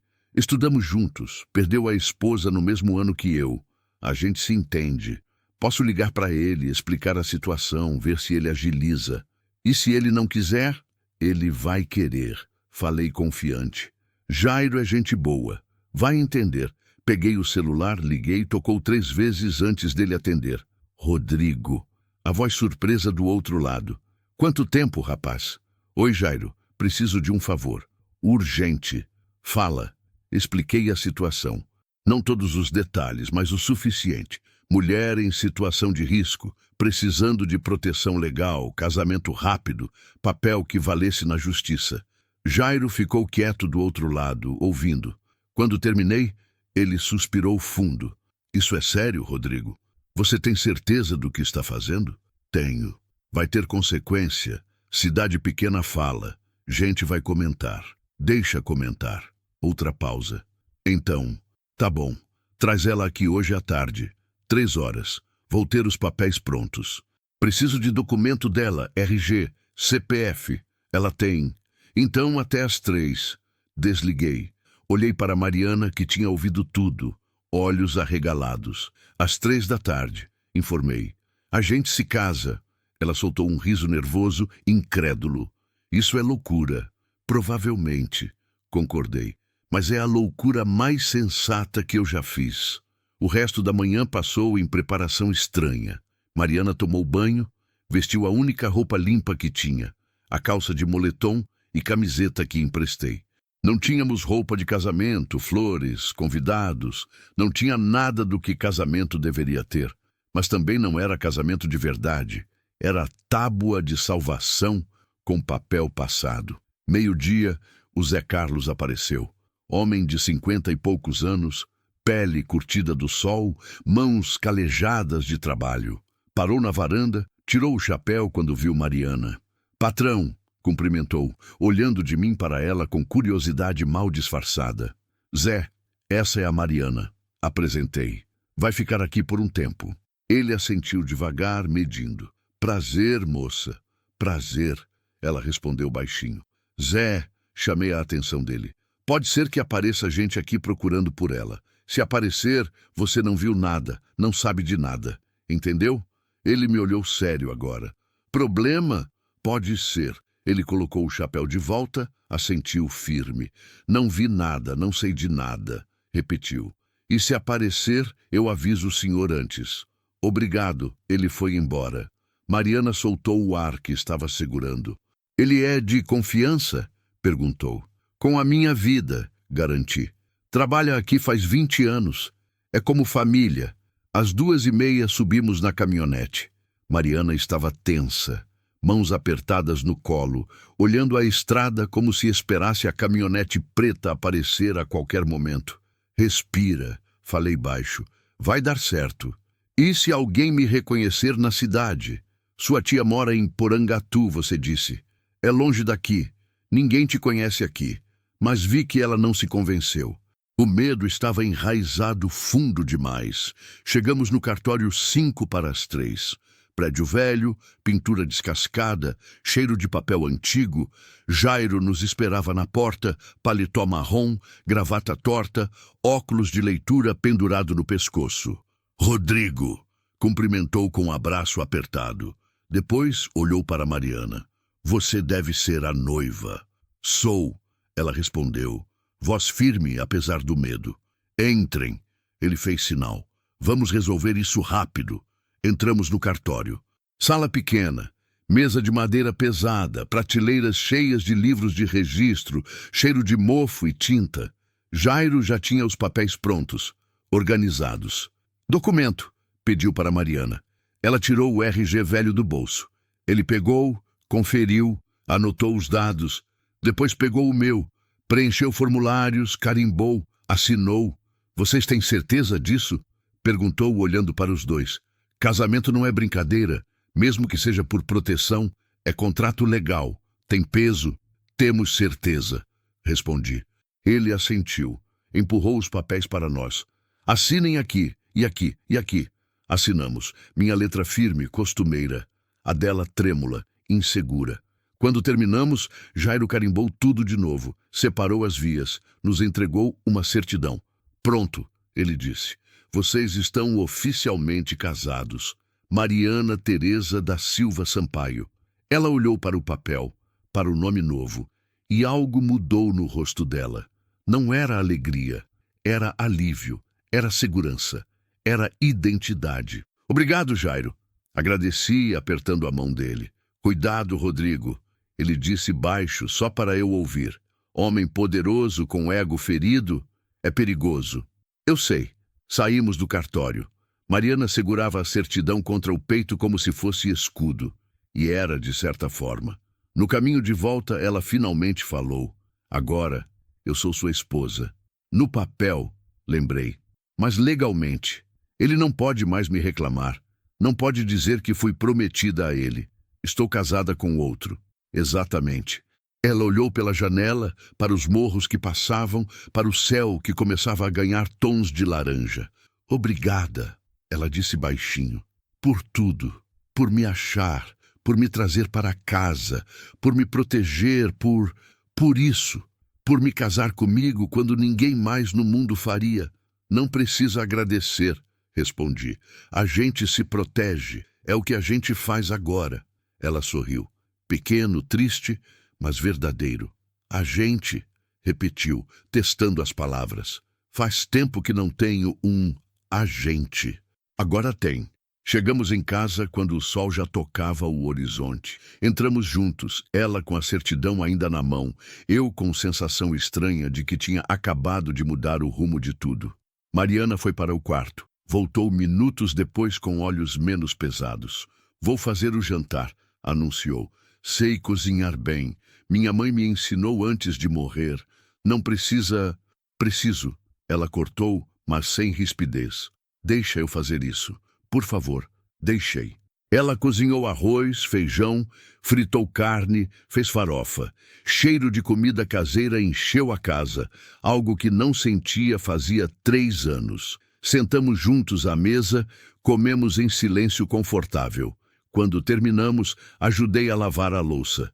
Trabalhamos lado a lado, numa rotina que parecia estranhamente natural. Foi quando ouvimos o barulho de motores, mais de um. Mariana congelou, prato ainda na mão. Olhou para mim, terror instantâneo. Fui até a janela, 3 caminhonetes subindo o caminho de terra. A preta na frente, 2 brancas atrás. Arlindo tinha voltado e tinha trazido reforços. Vai pro quarto, ordenei. Tranca a porta, não sai até eu te chamar. Rodrigo, vai! Minha voz saiu mais dura que pretendia. Ela correu. Ouvi a porta do quarto se fechando, a chave girando. Peguei a espingarda. Conferi o carregador. Respirei fundo e fui abrir a porta. Estava pronto para a virada decisiva, para o momento em que tudo ia mudar, porque agora Mariana era minha esposa. E eu protegia o que era meu. Continue e alongue o próximo 222, capítulo 7, travessia final. Abri a porta antes que batessem. Melhor enfrentar de pé no controle do que esperar sentado. As 3 caminhonetes pararam em semicírculo na frente da casa. Faróis acesos mesmo com o resto de luz do dia. Tática de intimidação. 6 homens desceram. Arlindo na frente. Chapéu de couro. Barriga por cima do cinto. Sorriso que não chegava nos olhos. Os outros 5 eram capangas, gente que ele pagava para fazer o trabalho sujo. Todos armados, armas visíveis nos cintos, nas costas. Não estavam escondendo. Fiquei parado na varanda, espingarda apoiada no ombro, casual, mas presente. Eles viram. Arlindo viu. O sorriso dele ficou menor, mais perigoso. Boa noite de novo, amigo. Ele disse, voz grossa, falsa cordialidade. Parece que a gente se vê muito ultimamente. Propriedade privada. Respondi seco. Já falei ontem. Não vi ninguém. É engraçado. Ele subiu os degraus da varanda devagar, os 5 capangas atrás dele. Porque eu tenho certeza que a moça está aqui. Tenho certeza absoluta. Sua certeza não é meu problema. Ele chegou mais perto. Pude sentir o cheiro de cachaça misturado com cigarro. Os olhos dele eram pequenos, cruéis, calculistas. Vou ser direto, já que você parece ser homem inteligente. Ele disse baixo, ameaçador. A moça é minha. Foi paga, prometida, negócio fechado. Ela fugiu como animal assustado, mas animal foge e volta. Sempre volta. Agora você pode facilitar as coisas e me dizer onde ela está, ou pode dificultar. Sua escolha. Mas no fim, eu levo ela de qualquer jeito. Não leva, respondi voz firme. Ele inclinou a cabeça como se não tivesse ouvido direito. O quê? Não leva? Repeti mais alto. Porque ela não é sua. Nunca foi. Já falei que foi paga. Não me importa. Cortei. Gente não se compra. Gente não é gado. E você não tem direito nenhum sobre ela. A fúria passou pelo rosto dele, rápida, antes de voltar para a máscara de calma. Você não quer fazer isso, amigo. Você não quer me enfrentar. Tenho advogado, tenho delegado no bolso, tenho juiz que deve favor. Posso fazer sua vida virar inferno. Posso fazer você perder essa fazenda, perder suas filhas, perder tudo. Pode tentar. Falei sentindo o sangue ferver, mas mantendo a voz controlada. Mas antes de tentar, precisa saber de uma coisa. E que? Mariana não é mais sua noiva prometida. É minha esposa. Casamos hoje de tarde. Papel passado, registrado em cartório. Mariana Teresa da Silva Sampaio. Minha esposa legal. Qualquer coisa que você fizer contra ela agora é contra mim também. O silêncio que caiu foi absoluto. Arlindo me olhou como se eu tivesse crescido outra cabeça. Os capangas se entreolharam confusos. O vento parou. Até os grilos silenciaram. Então, Arlindo explodiu. Mentira! Gritou, cuspe voando. Isso é mentira! Você não pode fazer isso! Ela era minha. Era, enfatizei. Agora é minha esposa. Quer ver o papel? Tirei a certidão de casamento dobrada do bolso da camisa, mostrei. Ele arrancou da minha mão. Abriu, leu. Vi a fúria crescer no rosto dele, vermelho subindo, veias saltando. Isso não vale nada. Ele rasgou o papel ao meio, jogou no chão. Vou anular, vou processar, vou... Pode rasgar a cópia. Interrompi calmo, guardando os pedaços. Original está registrado no cartório, reconhecido por lei. Não tem como anular casamento legítimo só porque você não gostou. Ele deu um passo à frente, invadindo meu espaço. Pude ver a loucura nos olhos dele, a fúria de homem acostumado a ter o que quer, quando quer, como quer. E agora tinha sido impedido. Você vai se arrepender, ele rosnou baixo. Juro por Deus que você vai se arrepender. Vou acabar com você, com sua fazenda, com tudo. Sai da minha propriedade, ordenei, mão apertando a espingarda. Agora. Ou o quê? Vai atirar? Na frente de testemunha? Ele riu, mas era riso sem humor. Eu tenho 5 homens armados aqui. Você tem uma espingarda velha. Faça as contas. As contas são simples. Outra voz cortou. Olhei para o lado. Zé Carlos estava saindo da escuridão ao lado da casa. Rifle na mão. 6 contra 2. Mas 2 que conhecem a terra, que sabem atirar e que têm a lei do lado. Legítima defesa de propriedade. Arlindo olhou para Zé Carlos, depois para mim, depois para os capangas. Calculando, medindo, tentando decidir se valia a pena escalar. Um dos capangas, mais jovem, deu um passo para trás. Depois outro. Arlindo viu, virou para ele com raiva. Fica aí, patrão, isso aqui não é o combinado. O jovem disse, voz trêmula. Combinado era só intimidar, não trocar tiro. Eu não vou morrer por causa de mulher que nem é mais sua. Cala a boca! Mas o estrago estava feito. Dúvida tinha se instalado. Os outros capangas também hesitaram. Trabalhavam para Arlindo, mas não por lealdade, por dinheiro. E dinheiro não vale nada se você estiver morto. Arlindo viu que estava perdendo o controle. A raiva no rosto dele era de animal encurralado. Perigoso porque não tinha mais nada a perder. Isso não acabou, ele disse, apontando o dedo para mim. Você me ouviu. Não acabou. Vou voltar. Vou trazer a polícia, o juiz, todo mundo. Vou provar que esse casamento é farsa. Vou te destruir. Tenta, respondi.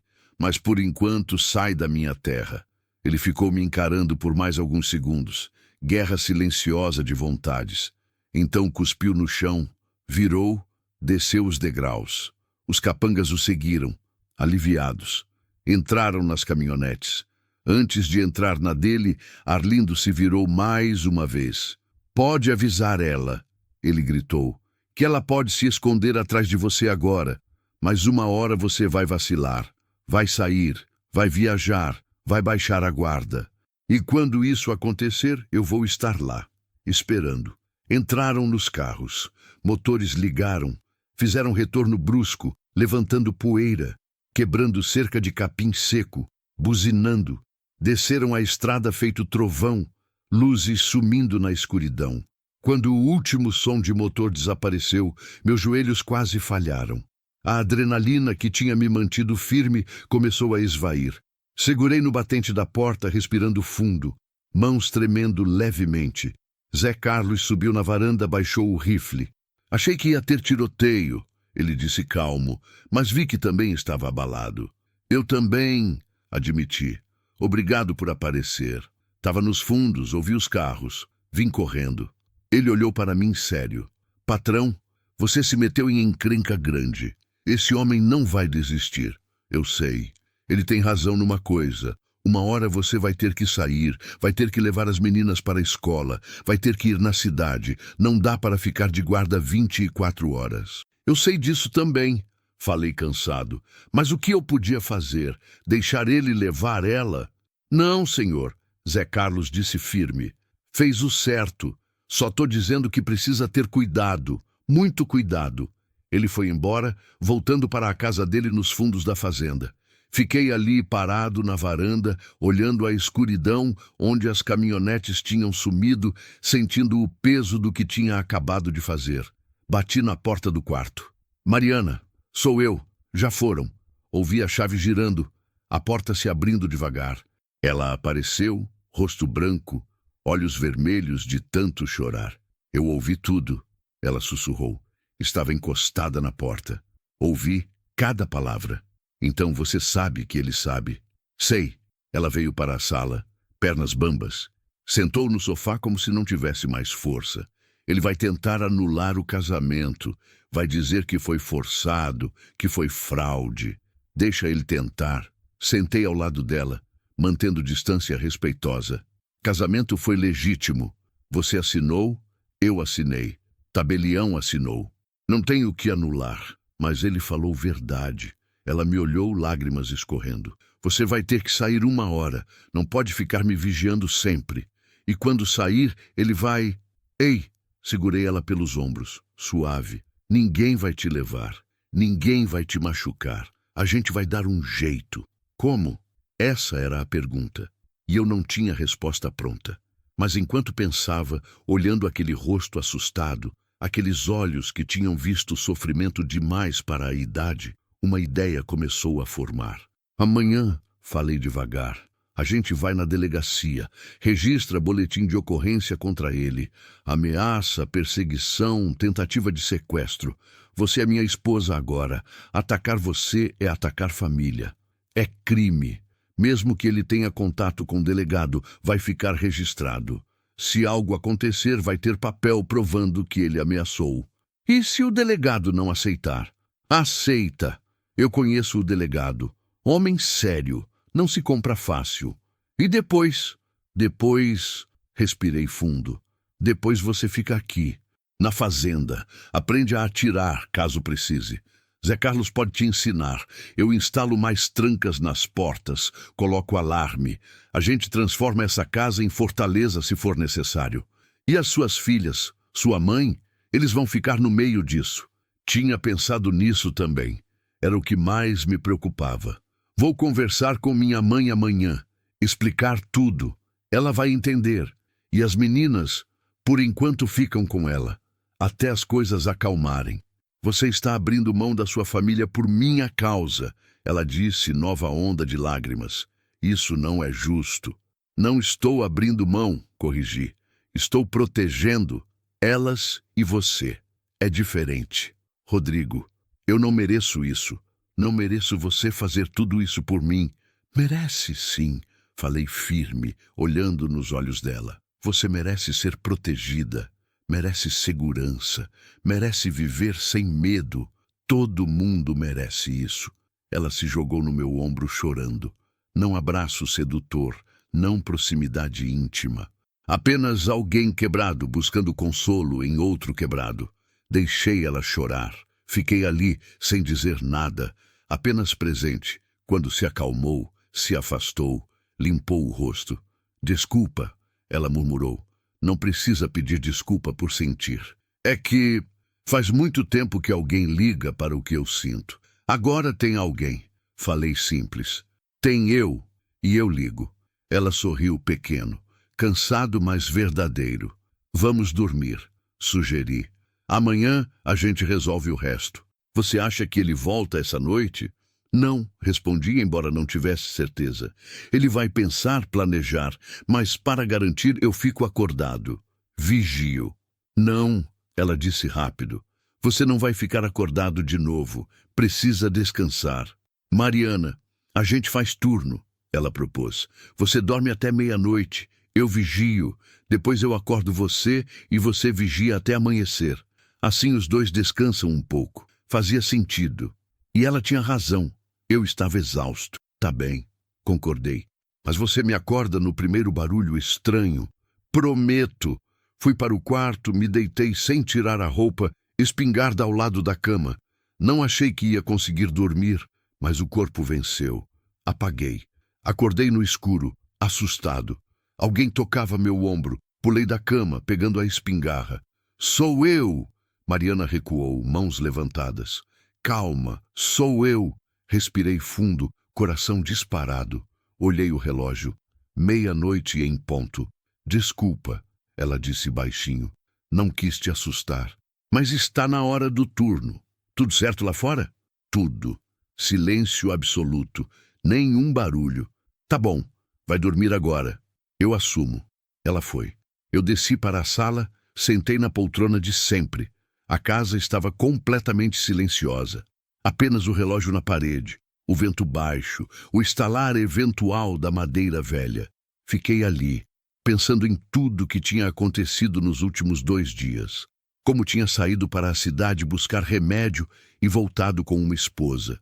Como tinha enfrentado o homem perigoso e rico por alguém que não conhecia 3 dias atrás. Como minha vida tinha virado de cabeça para baixo.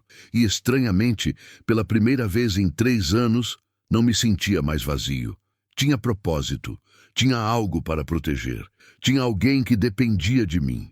Doía, assustava, era perigoso e complicado e ia trazer mais problema. Mas estava vivo.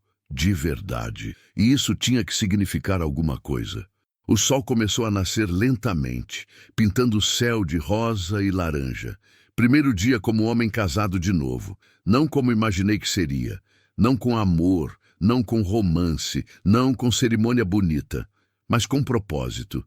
E às vezes descobri, propósito é tudo que a gente precisa para seguir em frente.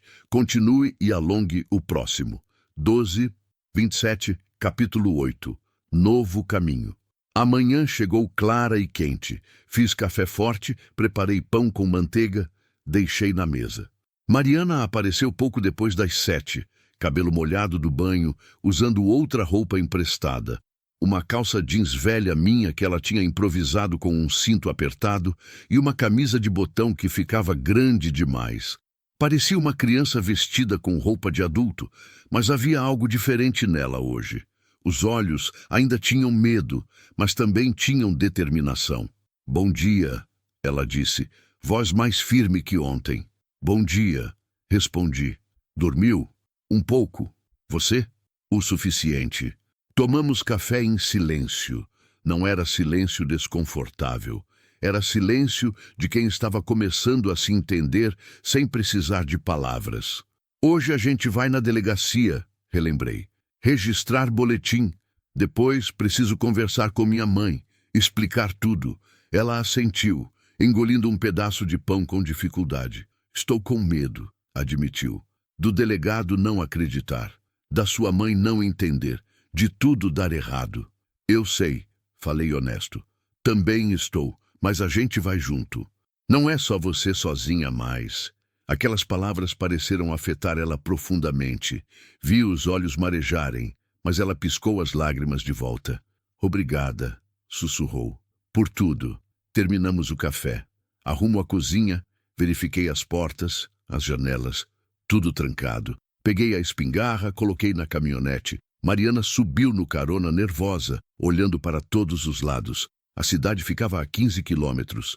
Estrada de terra até a metade, asfalto depois. Fomos em silêncio. Ela olhando pela janela, eu atento a qualquer caminhonete que pudesse estar nos seguindo. Nada. Apenas a estrada vazia, o capim seco, o céu limpo. A delegacia era um prédio pequeno de 2 andares, pintura azul desbotada, grade nas janelas. Estacionei na frente. Mariana hesitou antes de descer. Vai ficar bem? Tentei acalmar. Eu estou aqui. Entramos juntos. Dentro cheirava a café velho e papel. Uma recepcionista de meia-idade levantou os olhos do computador. Bom dia. Posso ajudar? Vim registrar boletim de ocorrência, falei. Ameaça e perseguição. O delegado está? Ela perguntou, olhando de mim para Mariana com curiosidade. Está. Pode chamar ele, por favor? Diz que é o Rodrigo Sampaio. Ela desapareceu por uma porta. Voltou 2 minutos depois com o delegado Maurício, homem de uns 50 anos, baixo, forte, bigode grisalho. Nos conhecíamos há anos, de leilões de gado, festas da cidade, vida de interior. Rodrigo, ele cumprimentou, mas o rosto era sério. O que houve? Preciso registrar um boletim contra Arlindo Ferreira. O rosto dele ficou ainda mais sério. Entra no meu escritório. Entramos. Sala pequena, mesa bagunçada, ventilador de teto velho girando devagar. Maurício sentou atrás da mesa, indicou as cadeiras para nós. Fala! Contei tudo. Mariana complementou com sua parte. O casamento forçado, a fuga, como a tia tinha a vendido. Maurício ouviu em silêncio, fazendo anotações, franzindo a testa. Quando terminamos, ele suspirou fundo. Vocês sabem com quem estão mexendo, né? Disse pesado. Arlindo Ferreira tem dinheiro, tem terra, tem contato. Já me ofereceu propina 3 vezes. Nunca aceitei, mas sei que tem gente que aceita. Por isso estamos aqui, falei. Para ter registro oficial. Para ter proteção da lei. A lei nem sempre protege quem deveria. Ele disse, amargo. Mas vou fazer o que posso. Ele digitou no computador, imprimiu formulários, pediu para assinarmos. Carimbou, arquivou, nos deu uma cópia. Boletim registrado, informou. Ameaça, perseguição, tentativa de coação. Se ele aparecer de novo na fazenda ameaçando, liga na hora, manda viatura. E se ele tentar algo na cidade, ou quando eu não estiver em casa? Maurício olhou para Mariana com pena. Moça, vou ser honesto contigo. Papel é papel. Ajuda, mas não é blindagem. Homem com dinheiro como o Arlindo pode pagar advogado caro, pode inventar história, pode complicar. O melhor que você pode fazer é não andar sozinha, não sair sem avisar ninguém e, se sentir qualquer coisa estranha, correr e ligar para a polícia. Ela não vai andar sozinha, garanti, e não vai precisar. Outra coisa, Maurício continuou. Ouvi falar que vocês se casaram ontem. É verdade? É, confirmei. Arlindo pode tentar questionar isso na justiça. Dizer que foi fraude, que ela estava sob pressão, que não foi legítimo. Foi legítimo. Mariana falou pela primeira vez desde que entramos. Voz firme, decidida. Eu escolhi casar. Ninguém me obrigou. Foi decisão minha. Maurício assentiu devagar. Então guardem a certidão. E se ele tentar algo, vocês têm o boletim aqui como prova que ele estava perseguindo ela antes do casamento. Ajuda a mostrar que foi casamento de proteção, não fraude. Agradecemos. Saímos da delegacia. No carro, Mariana soltou o ar que estava segurando. Um passo, ela disse baixinho. Demos um passo. Demos, concordei. Agora a parte mais difícil. Minha mãe. Dirigi até a casa dela, na parte mais antiga da cidade. Casa simples, pintada de amarelo, jardim bem cuidado com rosas e jasmins. Parei na frente. Pelo portão vi as meninas brincando no quintal. Beatriz empurrando Júlia no balanço, risos altos, inocentes. Meu coração apertou. Fazia quase uma semana que não via elas. Sentia falta. Mas também sentia culpa pelo que ia dizer. Fica aqui, falei para Mariana. Vou falar com ela primeiro. Rodrigo, eu devia ir junto. Primeiro eu explico. Depois você entra. Vai ser mais fácil assim. Ela assentiu, nervosa. Desci, atravessei o portão. As meninas me viram e gritaram: "Papai!" Correram para mim.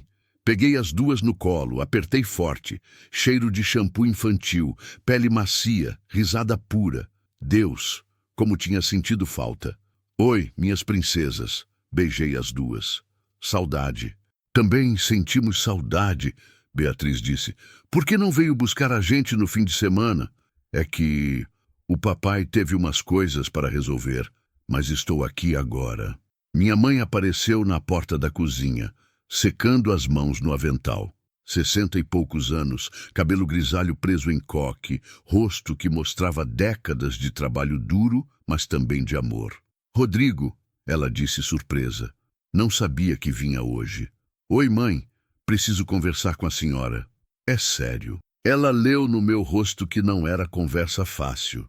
"Meninas, vão brincar lá dentro. O vovó vai conversar com o papai." Elas protestaram, mas obedeceram.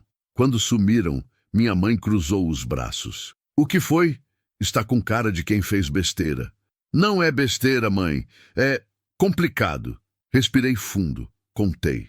Mariana na estrada, os ferimentos, a história dela, Arlindo, a ameaça, o casamento. Tudo. Minha mãe ficou em silêncio, rosto indecifrável, até eu terminar. Quando terminei, ela suspirou longo. "Você casou, de novo, com uma moça que conheceu anteontem. Foi a única forma de proteger ela." "Rodrigo, meu filho..." Ela balançou a cabeça. "Você tem coração bom demais. Sempre teve. Mas isso pode dar muito errado." "Eu sei, mas também pode dar certo. E as meninas, você pensou nelas? Vão voltar para casa e ter uma madrasta desconhecida?" "Não é assim, mãe. Mariana não vai tentar substituir a mãe delas.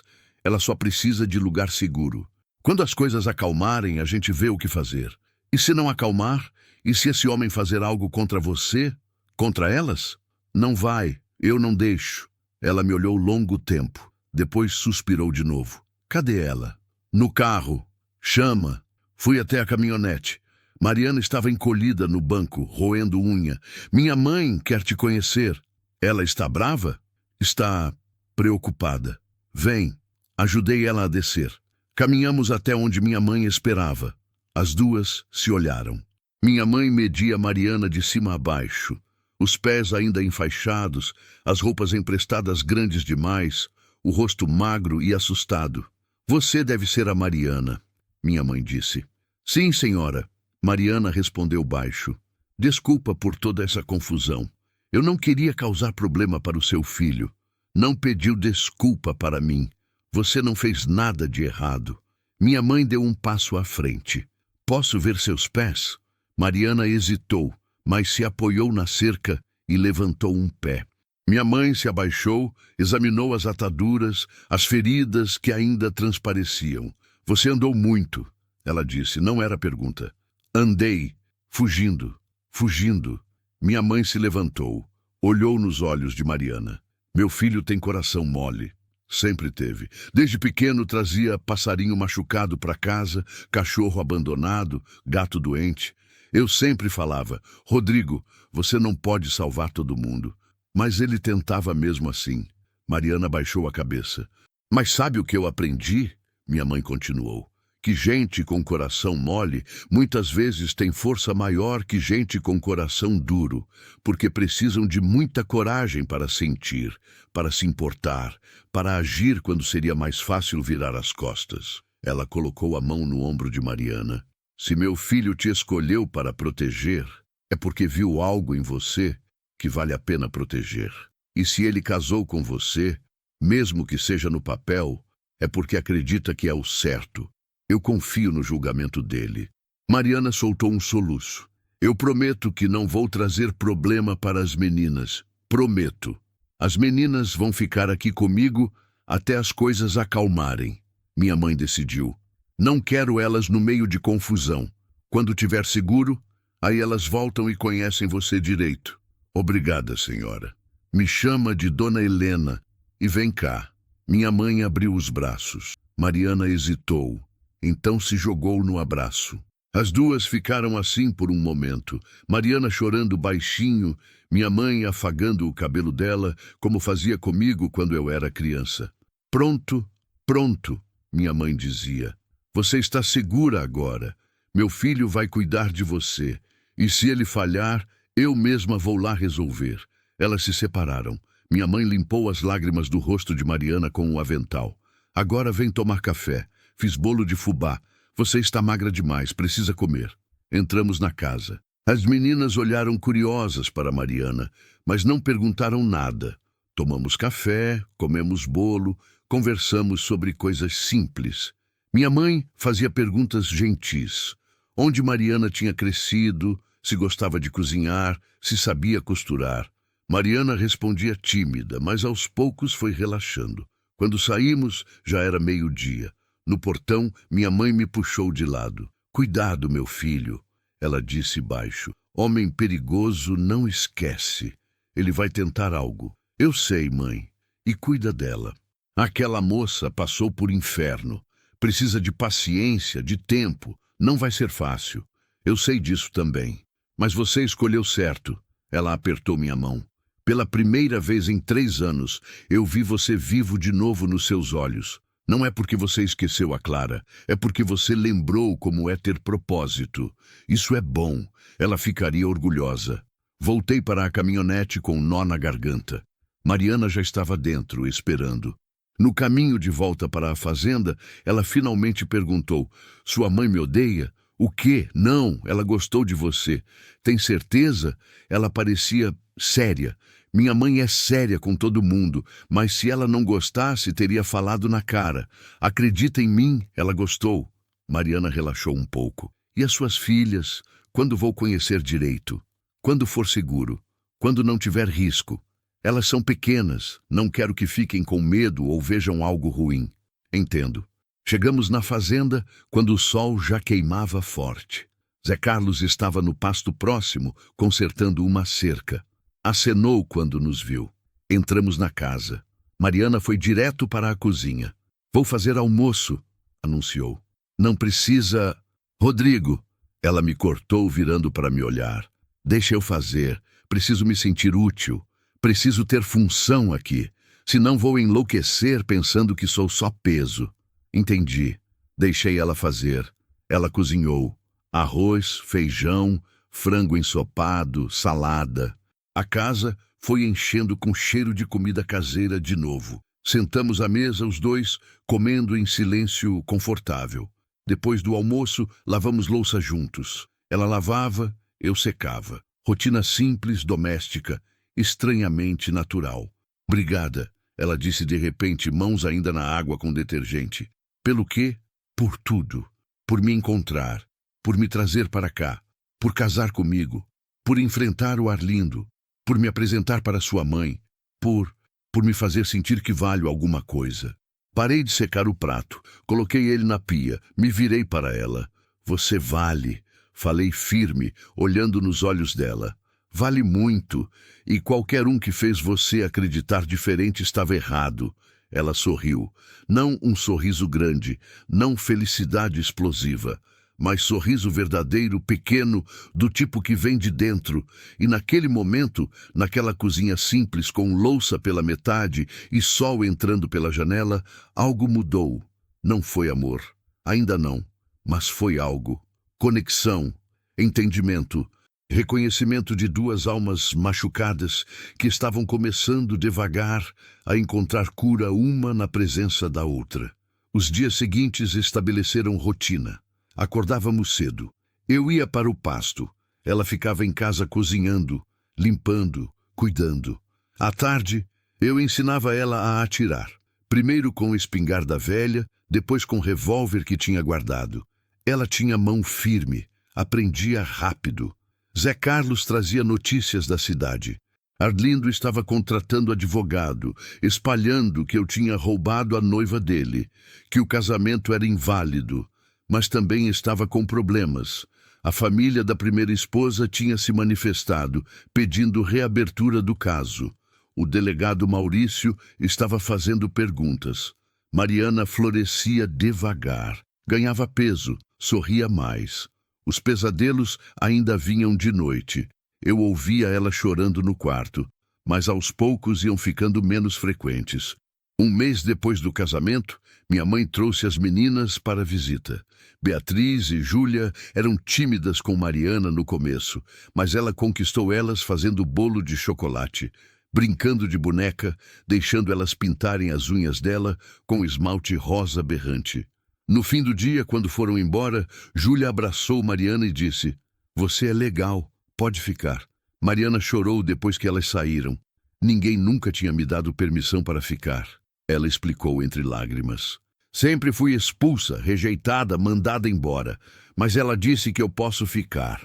Você pode, garanti, pelo tempo que precisar. 2 meses depois, notícia chegou. Arlindo tinha sido indiciado. A investigação sobre a morte da primeira esposa tinha sido reaberta. E testemunhas estavam falando. Ele ia responder por homicídio. Estava preso preventivamente. Mariana recebeu a notícia em silêncio. Depois foi para o quarto dela. Fechou a porta. Fiquei preocupado, mas ela voltou 1 hora depois. Olhos vermelhos, mas rosto em paz. "Acabou", ela disse. "Realmente acabou." "Acabou", confirmei. Ela veio até onde eu estava sentado na poltrona da sala. Ficou parada na frente de mim, olhando. "O que foi?" perguntei. "Esse casamento foi para me proteger, certo?" "Foi." "E agora que não preciso mais de proteção, o que acontece?" Meu coração acelerou. Essa pergunta tinha ficado não dita por meses. Agora estava ali, no ar, exigindo resposta. "O que você quer que aconteça?" Devolvi a pergunta. Ela hesitou, respirou fundo. "Quero ficar", disse baixinho. "Não porque preciso de proteção, mas porque pela primeira vez na minha vida, eu encontrei lugar onde pertenço. Encontrei alguém que me trata com respeito, com cuidado. Alguém que me faz querer acordar de manhã. Alguém que..."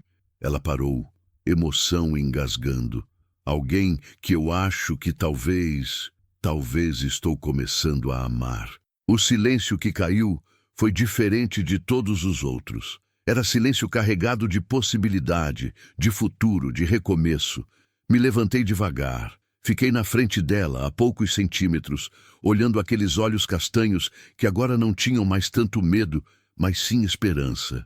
"Mariana", comecei, voz rouca, "eu casei contigo para te proteger. Foi verdade, mas nos últimos 3 meses, você se tornou mais que alguém que eu protejo. Você se tornou companhia, se tornou amiga, se tornou parte da minha vida que eu não quero mais perder. Então..." Ela perguntou, lágrimas nos olhos. "Então talvez a gente possa tentar de novo. Diferente.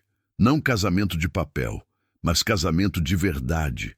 Devagar, no tempo certo, sem pressão, mas verdade." Ela sorriu, lágrimas escorrendo. "Eu gostaria disso. Não nos beijamos. Ainda não era a hora, mas segurei a mão dela, entrelaçando os dedos, e ficamos ali, parados na sala, enquanto o sol se punha lá fora, pintando tudo de dourado. 2 quebrados, aprendendo que cura não vem sozinha. Vem em companhia de quem tem coragem de sentar ao lado da sua dor e dizer: "Eu fico, eu ajudo, a gente atravessa junto." E às vezes descobrimos atravessar junto é tudo que a gente precisa para finalmente chegar do outro lado. Fim. Epílogo. 1 ano depois. A casa não era mais silenciosa. Tinha risada de criança, tinha música na cozinha, tinha conversa na varanda. Beatriz e Júlia moravam lá de novo, chamando Mariana de Tia Mari e pedindo para ela contar histórias antes de dormir. Rodrigo ainda acordava cedo, mas agora havia café fresco esperando, feito por mãos que conheciam seus gostos. Havia beijo de bom dia, ainda tímido, ainda descobrindo um ao outro. Havia planos para o futuro, reformar o quarto extra, plantar horta, viajar para Minas quando as meninas tivessem férias. Mariana tinha voltado a estudar, fazendo supletivo à noite na cidade. Queria terminar o ensino médio, talvez fazer curso de enfermagem. Tinha sonhos agora, tinha futuro. E Rodrigo tinha aprendido que o coração pode amar de novo sem esquecer quem amou antes. que segundas chances existem, que às vezes salvar alguém é, na verdade, salvar a si mesmo. Na roça, o silêncio não gritava mais. Agora, ele apenas escutava, e o que ouvia era vida, verdadeira, imperfeita, mas profundamente viva.